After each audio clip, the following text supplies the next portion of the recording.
أعزاء شهدائنا الأبطال. والآن الوقوف بدقيقة صمت إجلالا وإكبارا على أرواح شهدائنا الأبطال.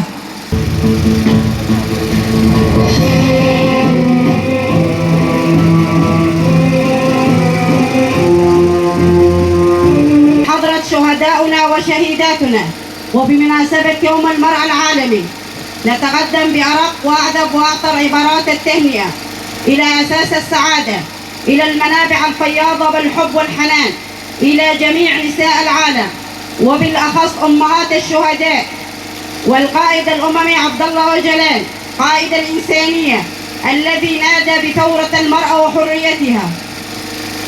وأقول: كونك امرأة قوية فأنت مميزة جدا، ثباتك العظيم يصنع منك امرأة لا تهزم، تتجنب الأخطاء وتعمل على تصحيح مسيرتها، لا تنتظر الود، هي من تصنعه، لا تبحث عن الحب، هي سيدته.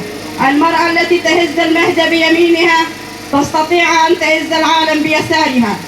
إن يوم المرأة المصادف 8 مارس يعد احتفالا لتحرير المرأة من كل قيود العبودية المجتمعية. المرأة هي الكائن الوحيد الجاهز للقتال على جميع الجبهات، فهي سيدة الأعمال والمنزل، وهي سفيرة السلام والحرب، فكل الحب لتلك الروح الطموحة. شكرا لكل امرأة قوية تتحمل مصاعب هذا العالم، وراء كل امرأة ناجحة نفسها، فالمرأة هي الصوت الصارخ في المجتمع والمناضلة لتحقيق المساواة بينها وبين الرجل. إياك أن تدعي أحدا يردعك عن تحقيق أحلامك وأمنياتك، بل قفي صامدة وحاربي حتى النهاية.